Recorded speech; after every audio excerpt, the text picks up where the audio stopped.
Bienvenidos y bienvenidas a Disco Prestado, un podcast de amantes de la música charlando sobre sus discos favoritos y lo que se preste. Soy Marc Aliana, guitarrista, cantante y compositor, y en el episodio de hoy charlo sobre el disco Inútero de Nirvana con Mario Silvestre. Mario es colaborador habitual de la veterana revista musical española Ruta 66, guitarrista, cantante y compositor de la banda de punk rock barcelonesa The Deathlines y profesor de inglés en un instituto de educación secundaria. Su faceta periodística le ha llevado a entrevistar a bandas como Bad Religion, The Hellacopters, Minor Threat o Foo Fighters, conversando con Dave Grohl y Taylor Hawkins hasta en 2 ocasiones.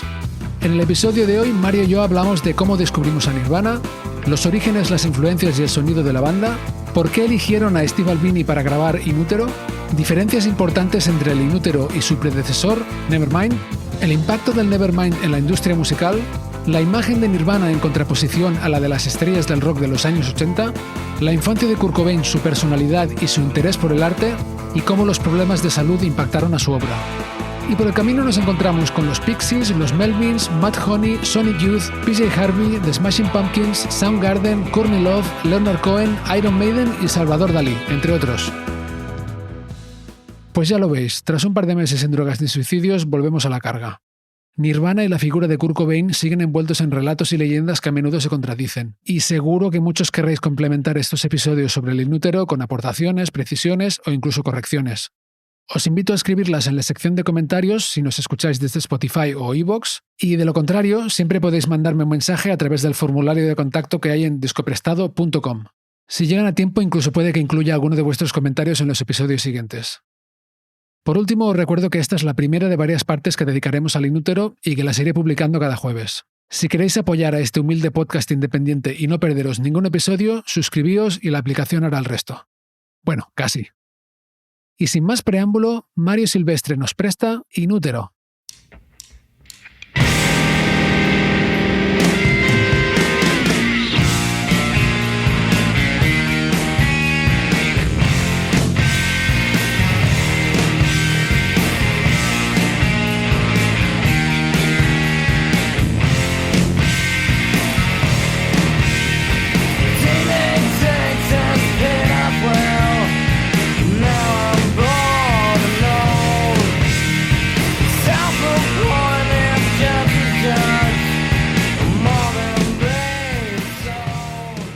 Mario Silvestre, bienvenido a Disco Prestado, ¿cómo estás? Muchas gracias, muy contento. Muy bien, yo también. Ya con ganas de hablar de este Inútero que los oyentes llevan tiempo pidiendo, y de hecho déjame explicar cómo hemos acabado tú y yo aquí hablando del Inútero. Y es que el año pasado otro invitado distinto propuso varios discos para que los oyentes eligieran el que prefirieran para que habláramos de él, y fueron Inútero, Angel Dust de Faith No More y el Doolittle de los Pixies. Y ganó el Inútero por un poquito, al segundo, y poco después nos conocimos tú y yo, que nos presentó tu pareja, Cristina, a la que saludamos desde aquí, y Cristina dijo, hostia, tienes que llevar a Mario Disco Prestado y tal, y te pregunté, ¿de qué disco hablarías? Y me dijiste, del Inútero. Dije, pues vale, pues hablemos del Inútero y con el otro invitado hablaremos del segundo disco más votado de esa lista, ¿no?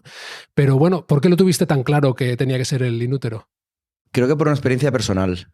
Obviamente es musical, porque estamos hablando de música como afición y como nuestro día a día. Y porque creo que es un disco especial, porque va más allá de un disco que es el de todos los públicos, un disco que es, incluso podemos decir, más estándar, que es Nevermind. ¿Vale? Es un disco que está más ligado al pop, que no tanto a lo alternativo como Inútero, porque creo que Inútero es el disco del rock alternativo de los 90. Así directamente, ¿eh? Para masas. Nos podemos volver más alternativos y podemos irnos hasta Pixies o incluso irnos a Sonic Youth. Pero si hablamos de un disco de rock alternativo para masas, yo creo que es Inútero. Cuando escuchaste Inútero por primera vez, ¿ya venías siguiendo a Nirvana? Sí, yo había descubierto a Nirvana ese mismo verano. Fue el verano del 93.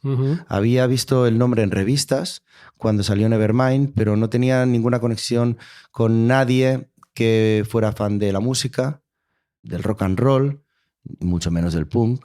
Y entonces nadie pudo guiarme hasta ahí. Entonces sí recuerdo el momento, que fue casi accidental, en el que yo veo por televisión a Nirvana en una actuación en directo. Fue la entrega de premios de los MTV. y entonces era un vídeo de VHS. Suena muy tópico todo, pero fue así. Fue en este verano del 93, como he dicho, y porque lo había grabado el hermano de un amigo mío cuando en algunas casas, en algunos edificios había parabólica y se cogía la MTV, ese canal que antes ponía música. Y entonces recuerdo que era antes de comer, porque casi recuerdo la hora, y entonces dijo, mira, mi hermano ha grabado esto, vamos a verlo, y hay una banda que le gusta que se llama Nirvana. Y entonces yo recuerdo ver la actuación de Lithium y aquello me voló la cabeza. Aquello fue bestial. O sea, yo no tenía ningún antecedente para que pudiera gustarme algo así, y fue ver aquello y vamos, me removió algo por dentro y no volví a ser el mismo nunca más. Uh-huh. Muy bien, pues bueno, voy a explicar yo también de dónde vengo, cómo llego yo a Nirvana, y de hecho es que yo también en ese mismo año, en el 93, me compré el CD, vi el videoclip de Heart Shaped Box y recuerdo que lo compré y no me acabó de enganchar en ese momento. Me gustaban mucho algunas canciones, pero otras, por ejemplo, recuerdo cuando llegaba al segundo track, a Scentless Apprentice, o sea, Kurt Cobain gritando no me gustaba tanto como cantando más melódico, ¿no? Y mira que en esa época escuchaba Sepultura y cosas bastante gritonas, ¿eh?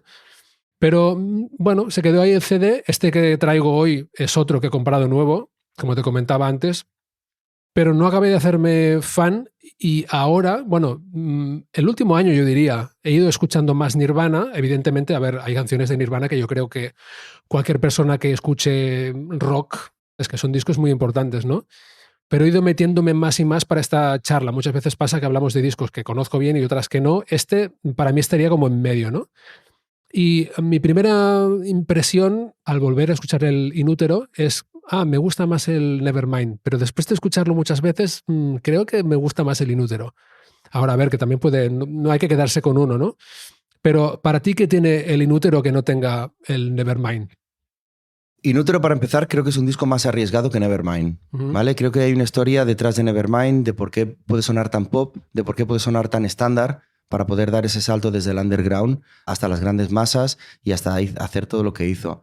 Entonces creo que hay varios ingredientes ahí amasados, y uno es que veníamos de Blitz, que es un disco puramente underground, ¿vale? Entonces ese fichaje por Geffen creo que tiene, por un lado, el componente de ser una major y querer un disco que pueda llegar a la gente, y creo que también hay algo que Nirvana nunca han hablado de ello, pero creo que ellos también querían llegar a las masas, y creo que también fueron capaces de amansar esa rabia, de amansar ese sonido, y entre Geffen y lo que ellos pudieron domar o domesticar de su sonido, creo que de ahí nace ese Nevermind. Entonces, al llegar a Inútero, creo que ellos dicen, bueno, pues hemos conseguido estar en una posición, hemos conseguido agradar a un sello como Geffen. Geffen nos va a dar un dinero, ¿vale? Nos va a dar una comodidad, estamos ya bien posicionados, y ahora vamos a hacer dos cosas. La primera, el disco que nos dé la gana, y la segunda, vamos a llevar la contraria a mucha gente, porque no dejamos de ser punks. Sí, mencionas a Geffen porque, bueno, Nevermind ya era el segundo disco de Nirvana y el primero lo editaron con una discográfica independiente, Sub Pop. Sub Pop. Decías que Nevermind suena más estándar. ¿Tú crees que cuando salió el Nevermind sonaba tan estándar o se convirtió ese sonido luego en cómo tenía que sonar una banda de rock alternativo comercial, por decirlo así? A ver, claro que hay que mojarse. Yo creo que veníamos de una época que yo tampoco viví en primera persona, una época musical de rock, donde lo que yo recuerdo antes de yo tener el impacto de Nirvana en los medios, era de un rock más de cuero, más de pelo crepado, más macho, ¿vale? Maquillaje. Más maquillaje, de motos, y unas actitudes con las que pues yo tampoco no me acababa de identificar. Y entonces creo que la gente llegó a saturarse de eso. Creo también que había otra gente a la que tampoco no le entró nunca. O sea, no es que se saturaran, es que aquello nunca les llamó la atención. Y creo que otros que veníamos, porque todavía no habíamos entrado en ese circuito de música, ni siquiera de cultura, pues como que lo vimos demasiado exagerado todo, como para poder dar un salto de ser una persona normal al día siguiente ser un un sleazy de pelo crepado. Mm. Y entonces creo que ahí encontramos una cierta proximidad. De decir, yo puedo identificarme con esto. Yo puedo disfrutar de esto. Incluso yo puedo coger una guitarra y puedo aprender estas canciones. Mm. De hecho, mi primer contacto del que hablábamos antes con Nirvana viene directamente de esto.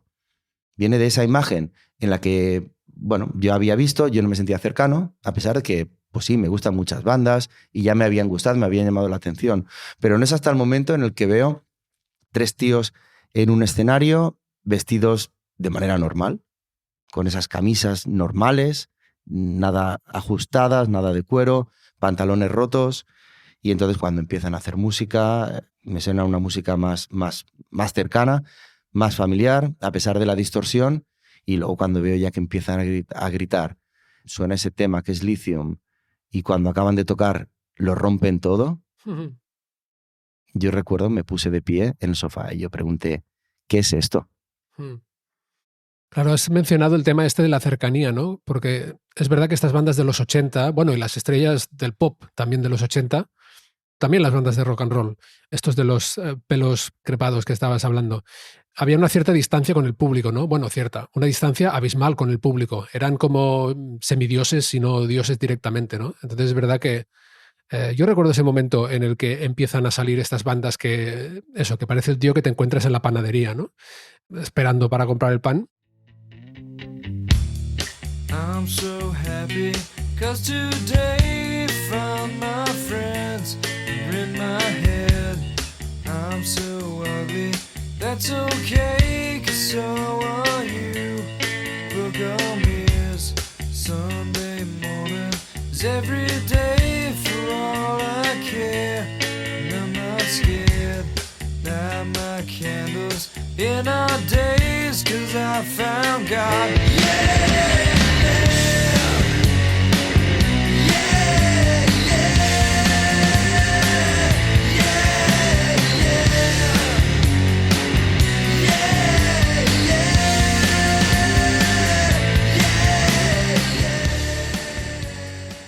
La historia esta de que el Nevermind era muy comercial y el Inútero era más alternativo y tal, he oído muchas versiones distintas y yo tengo mis dudas sobre algunas cosas, porque, claro, te preguntaba por el tema del sonido, de si realmente el Nevermind sonaba tan convencional cuando salió o se volvió en la convención simplemente porque tuvo mucho éxito, entonces todo el mundo empezó a copiar eso y eso era lo que había que hacer, ¿no? Como un grupo alternativo.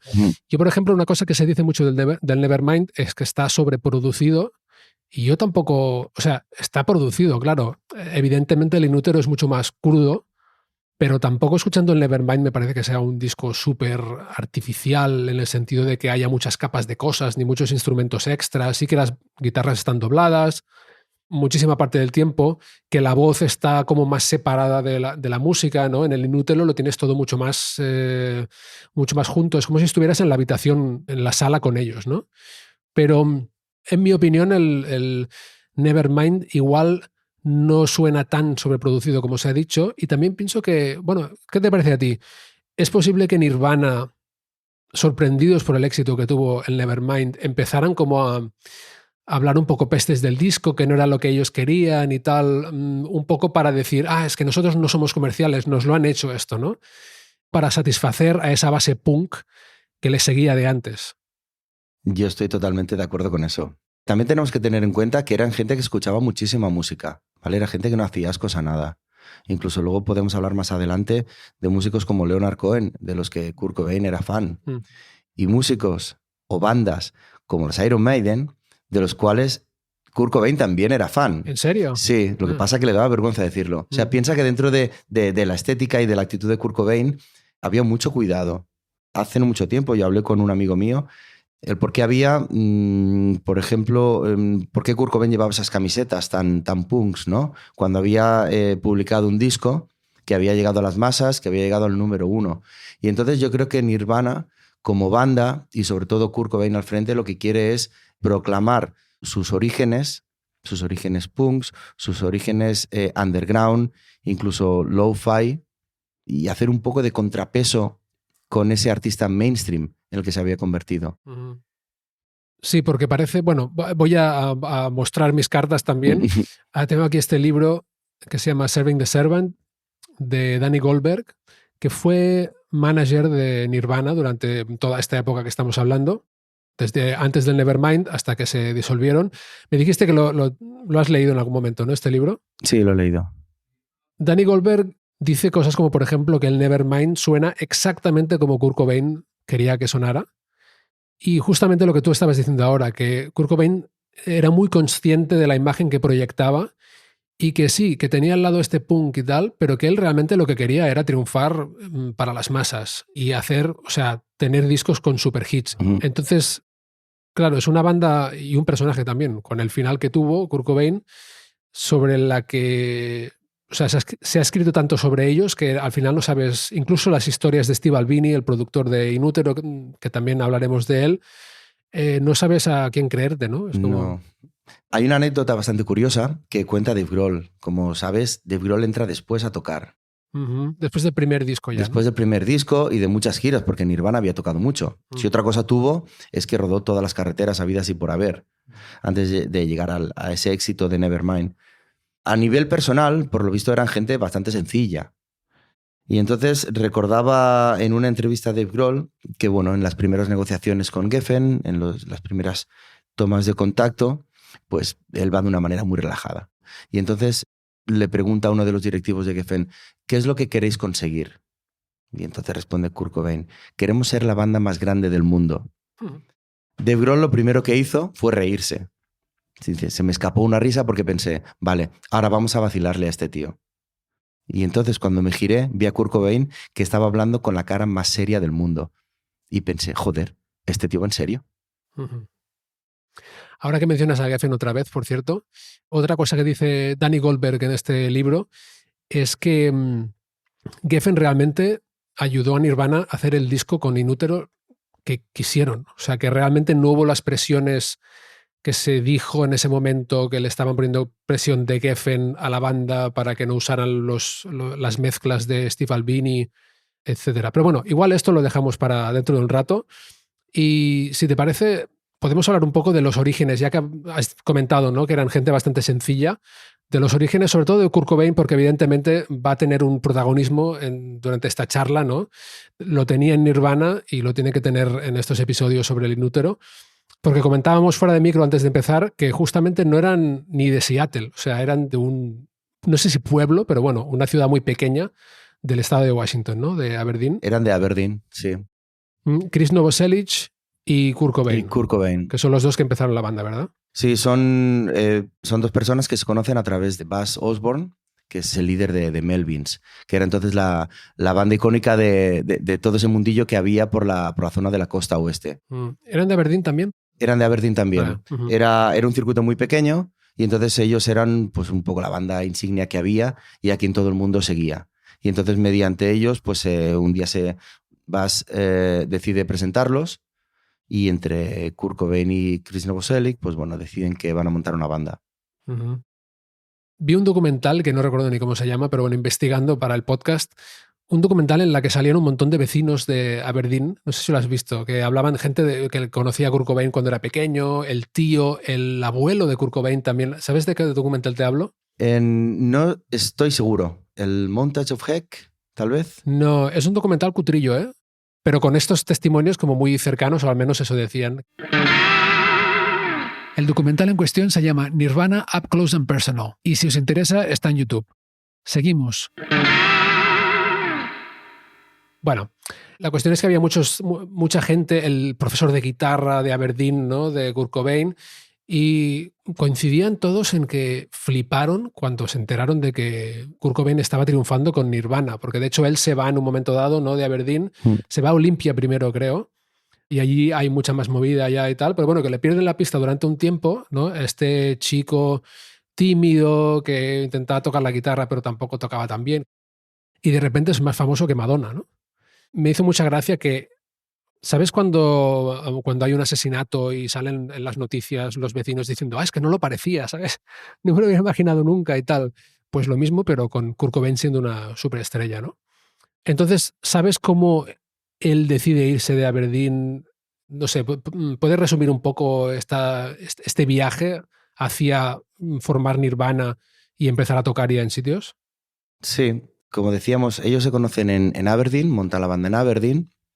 Y entonces, como no hay mucho movimiento musical, porque años más tarde Melvin se traslada la banda a Los Ángeles por motivos laborales o musicales, ¿vale? Tenía más salida la banda allí.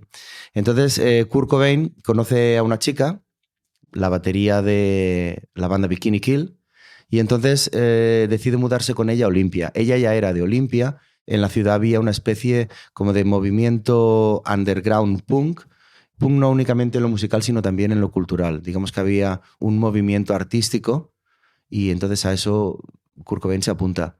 Él era una persona que era muy dada, tenía mucha facilidad para las artes gráficas, ya tocaba la batería en el instituto, además de hacer deporte, porque esto es algo que a la prensa no le ha gustado. La prensa ha querido catalogarlo como el niño depresivo, sin amigos, el que maltratan.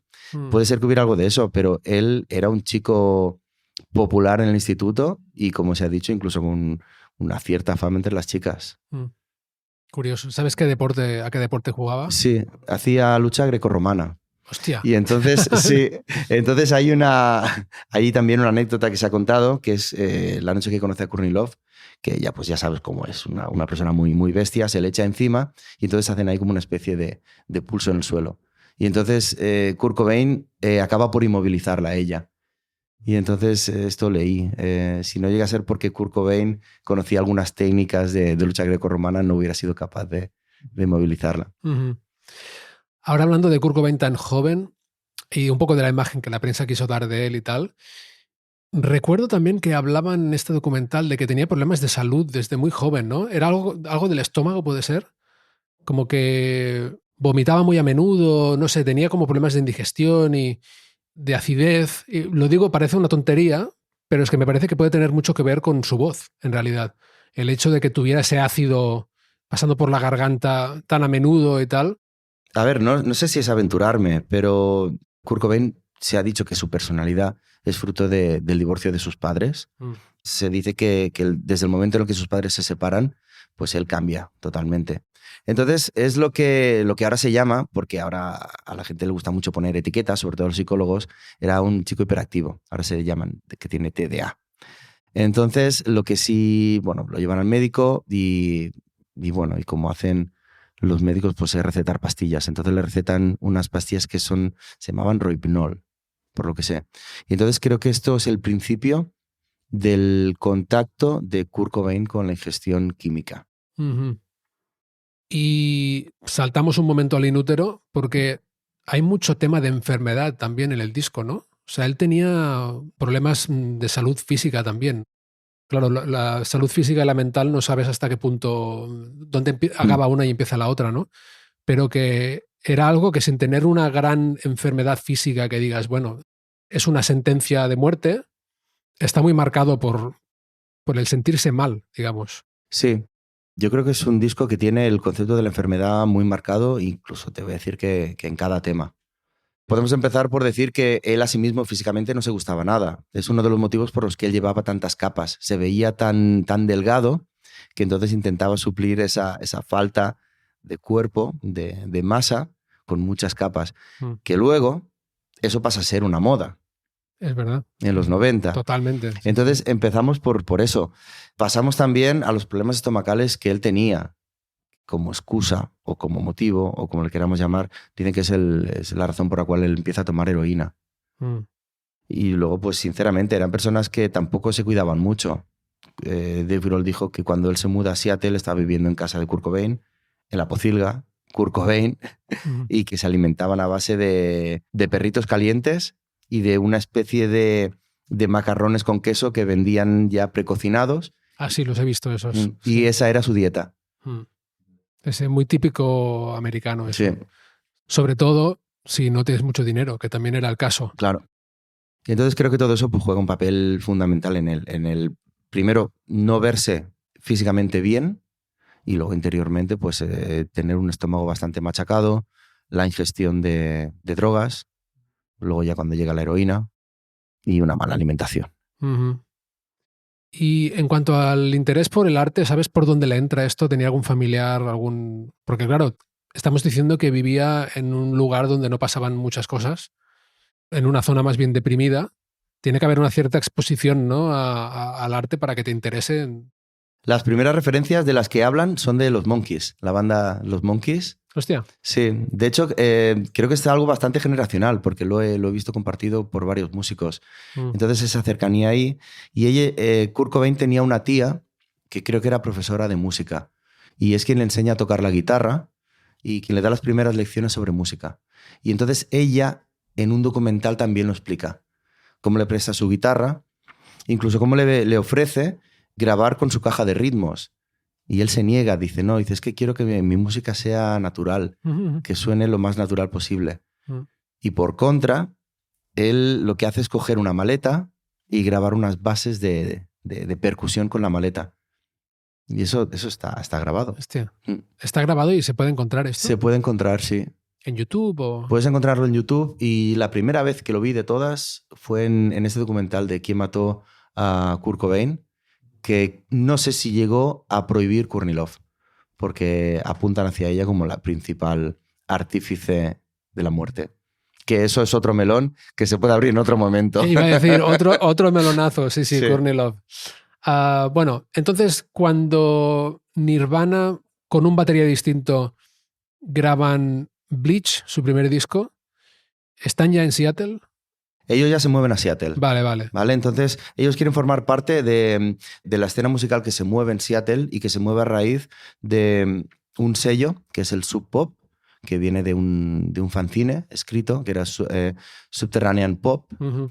Y entonces donde se empiezan a fichar a bandas que después eran seminales para el sonido de los 90, como antes podían haber sido Mudhoney, que fue una de las primeras referencias, como Tat, como Soundgarden, y una serie de músicos que giraban en torno a Jack Endino, que era el productor que de alguna manera define ese sonido de Sub Pop, porque los dos capos de Sub Pop, cada vez que decidían que una banda iba a entrar en el sello o iba a grabar para el sello, iba directo a Jack Endino como productor. Uh-huh.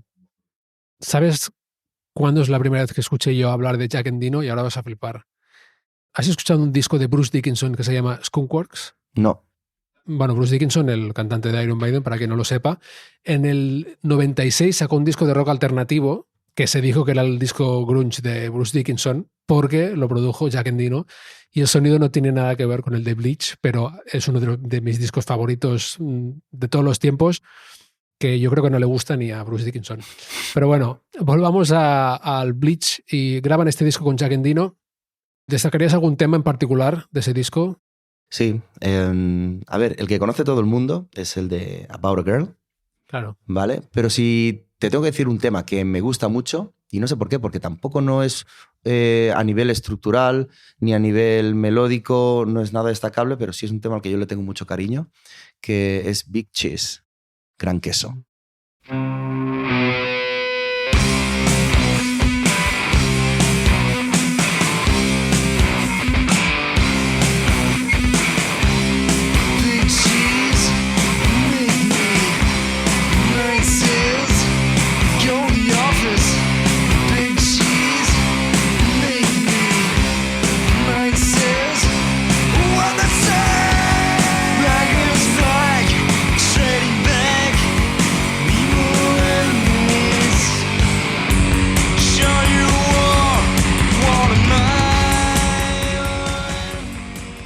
Has mencionado About a Girl. Ese tema se hizo muy conocido sobre todo porque sale en el Unplugged. Pero bueno, el hecho de que hubiera una canción así en un disco tan punk en realidad como Bleach ya te da también, ¿no? Da una idea de lo que Kurt Cobain estaba pensando, porque es un tema muy popero en realidad. Sí.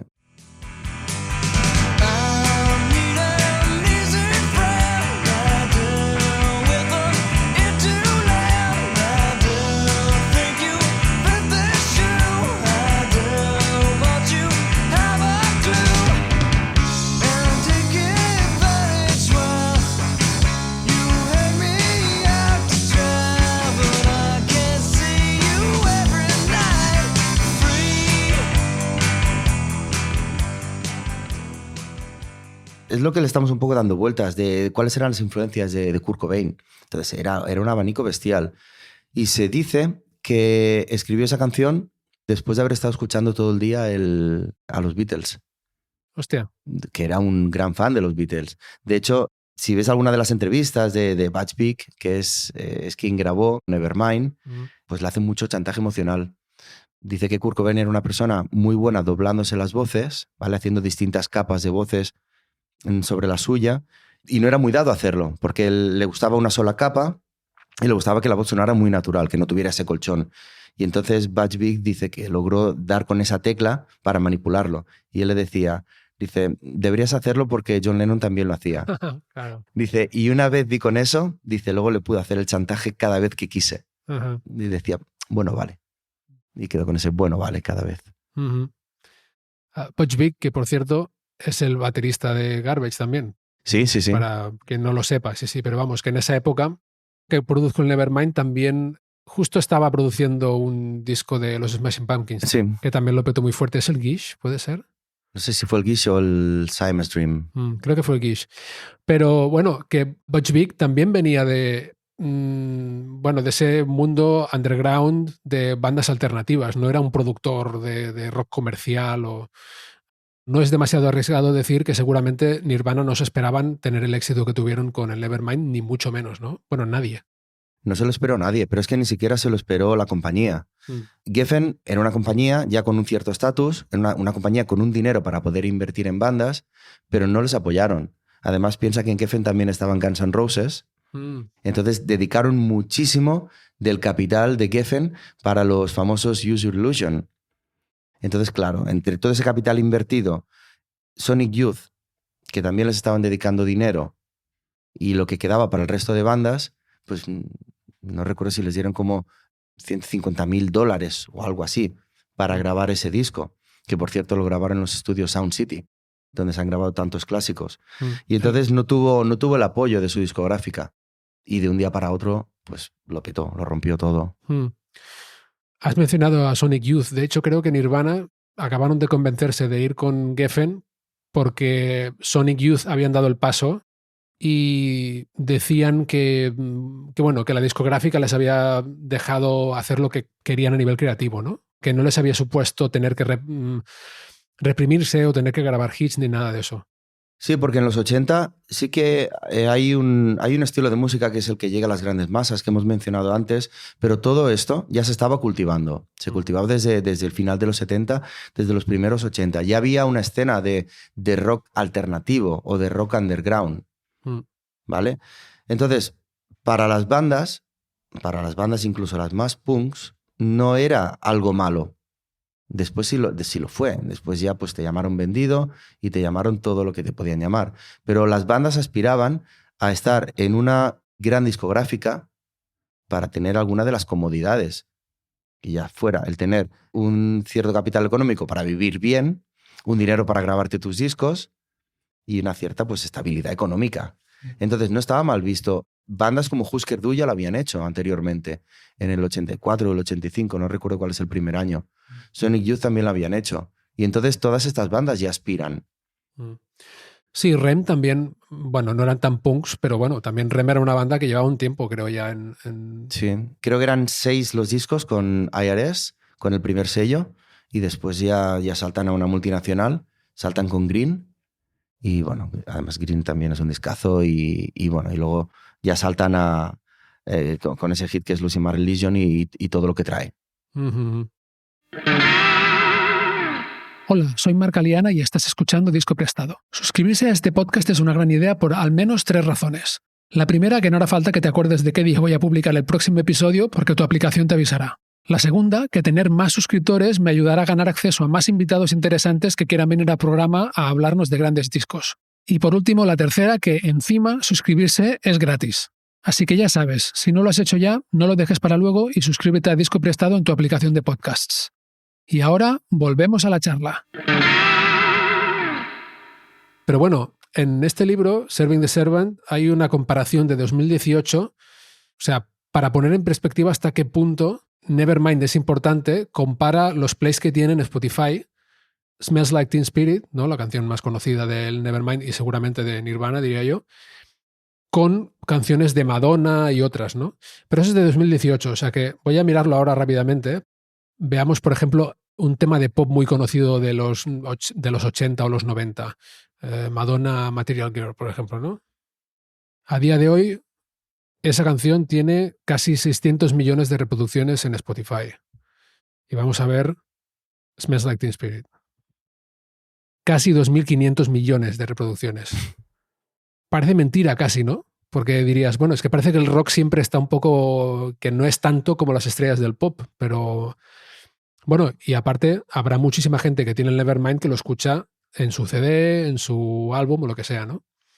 Por cierto, me comentabas que tú en realidad obtuviste el Inútero originalmente en vinilo, que me ha llamado mucho la atención porque en el 93, bueno, de hecho había discos que ni se publicaban en vinilo. Recuerdo, por ejemplo, que hablamos del Ten de Pearl Jam, que ni se hizo en vinilo en el principio. ¿Te costó encontrarlo? ¿Recuerdas si... Eras pequeño, me imagino, te lo compraron? Fue en el 93 y yo tenía 14 años ya. Uh-huh. Yo recuerdo haberlo visto en el programa de TV3 Sputnik. Uh-huh. Recuerdo ver la promoción y recuerdo ya ver el vídeo Hershey Box, incluso una entrevista que hicieron, no desde Sputnik, pero sí una entrevista grabada. Yo ya me había aficionado ese verano a Nirvana, ya esperaba el disco, porque ya sabía que salía, y entonces recuerdo pues una tarde que mis padres fueron a hacer unas compras a un lugar como el Prica, que ahora casi han desaparecido los Pricas, ¿vale? No fue en una super tienda de discos super cool. O sea, hablamos de un supermercado gigante. Un supermercado gigante como en Estados Unidos están los Walmarts. Uh-huh. Que hablaremos también. Hay, sí. Por ahí alguna anécdota interesante con los Walmart y Nirvana. Uh-huh. Sí, bueno, yo en ese momento no estaba, fueron mis padres a comprar. Yo estaba haciendo deporte, tenía entrenamiento esa tarde y se lo encargué a mi padre. Recuerdo que se lo dejé escrito en una hoja de papel. Claro, yo no tenía antecedentes en el mundo del rock ni del punk. Yo todavía no me había aficionado y a mi padre aquello le sonó muy raro. Se lo tuve que leer 2 o 3 veces. Digo, tú vete con este papel y lo pides. Y entonces, bueno, yo recuerdo que fui a entrenar. Me olvidé en aquel momento del disco y recuerdo cuando mi padre vino a buscarme. Recuerdo entrar en el coche para llevarme a casa y él lo tenía justo en el salpicadero. Lo había dejado allí. Yo le saludé, lo cogió y me lo dio. Dice, toma, dice, ¿es este el que querías?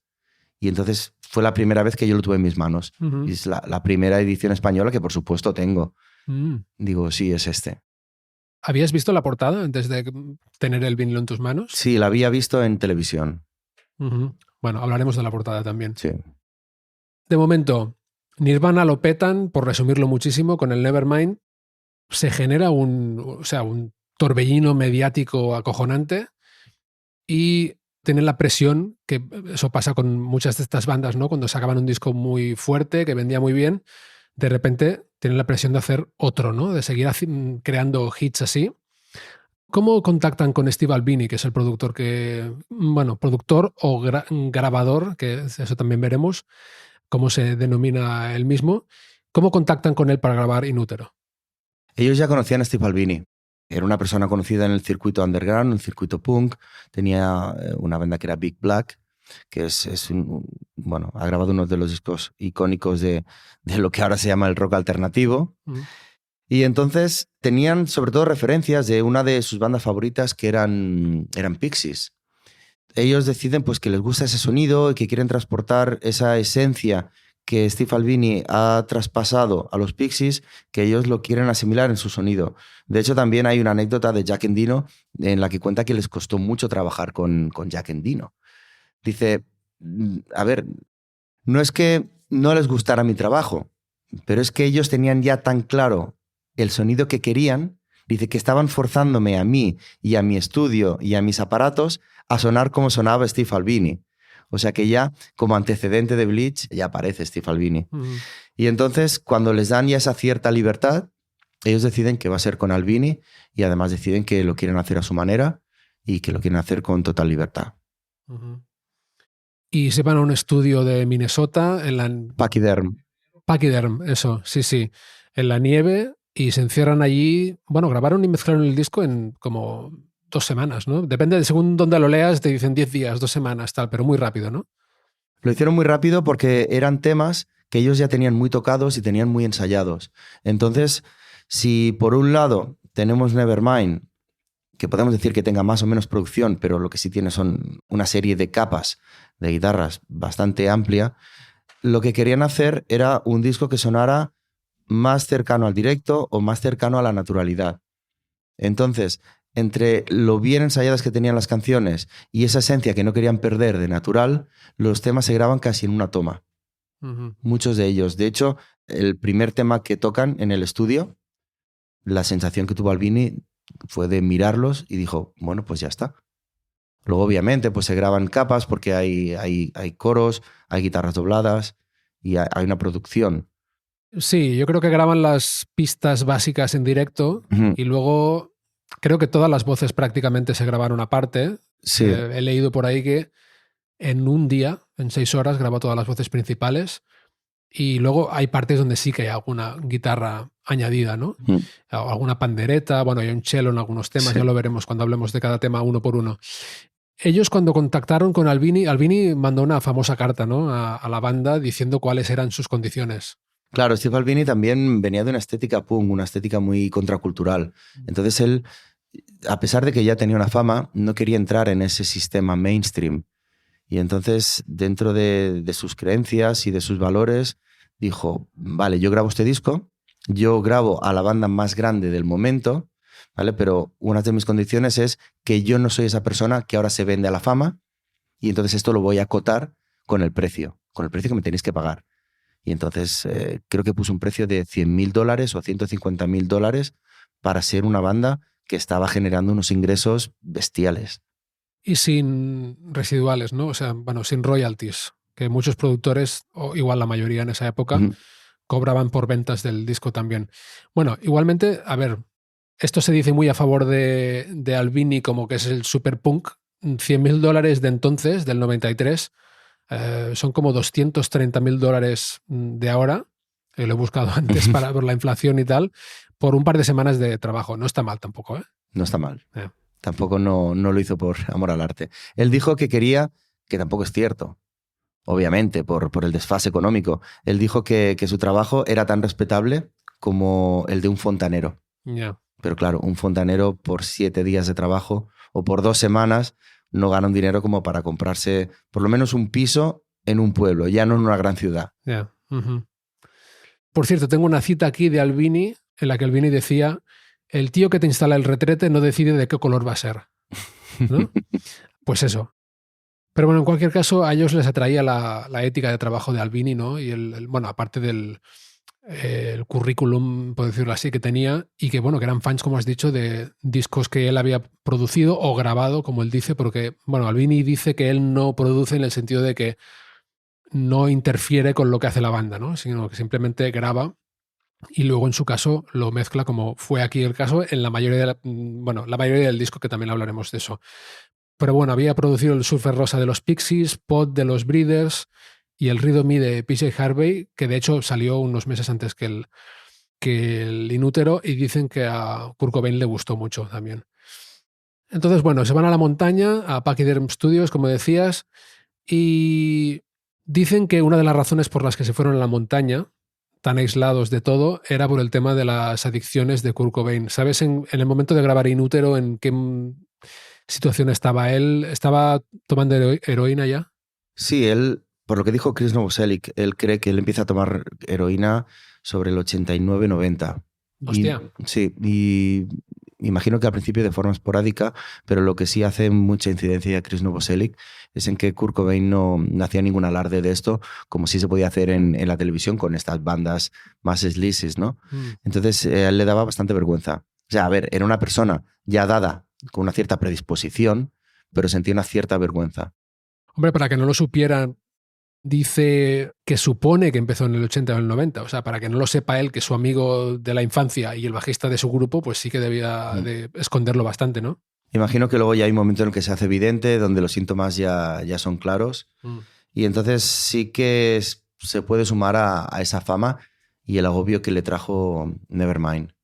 En el hecho de estar girando tantísimo, de estar fuera de casa, de ya no poder salir a la calle, de que todo el mundo hable de ti, de que todo el mundo diga cómo tienes que ser, qué es lo que debes ser. Y entonces posiblemente es donde él ya se volcó y donde, bueno, pues echó a perder muchas de las cosas de su vida. Y sí, ciertamente escogen este estudio, el Pachyderm Studios, porque pueden alejarlo de toda esa vorágine de la fama que había. Incluso cuentan miembros de Nirvana que dentro de la adicción que él podía tener, que es de los momentos de la vida en la que a él lo han visto más feliz, lo han visto más limpio y más consciente, menos aturdido. Y sobre todo disfrutar. Uh-huh. Dicen que él cuando estaba en el estudio, Kurt Cobain, había momentos en los que estaba como muy implicado y muy lúcido y otros en los que se encerraba en sí mismo y estaba en una esquina y de alguna forma que la gente que trabajaba con él ya lo sabía, ¿no? Que bueno, hay que dejar que se le pase esto a Kurt y luego ya tal. Pero vamos, que estaba ahí la depresión también. Creo que sí, a ver, creo que ya había un bagaje emocional, el hecho de haber sido ese producto de padres separados, de luego no haber encontrado un lugar al que llamar hogar, haber pasado por varias casas de acogida, más allá de los familiares. Yo creo que esto pues, le hizo crearse una especie de dolor interior y también tengamos en cuenta que él era un artista y era de esa clase de artistas, eso lo dijo su hermana. Decía que realmente era difícil convivir con Kurt Cobain porque era el típico artista cuya cabeza jamás se detenía, no paraba de crear. Que de esto se ha dicho de muchos artistas. No quiero ponerlo a cualquier otra altura, sobre todo porque no soy ningún experto en arte, pero se ha dicho de gente como Dalí, por ejemplo, ¿no? Que son gente que son genios, pero son gente muy difícil de tratar, son muy hiperactivos y son gente difícil de convivir con ellos. Entonces posiblemente él tuviera esos momentos de me apetece estar con gente y luego otros momentos de pues donde toda esa energía cae y necesitas recuperarte y cargar pilas y volver y decir, bueno, ya estoy, he hecho reset. En general, los testimonios que he encontrado, de todas formas, lo presentan como una persona muy atenta, ¿no?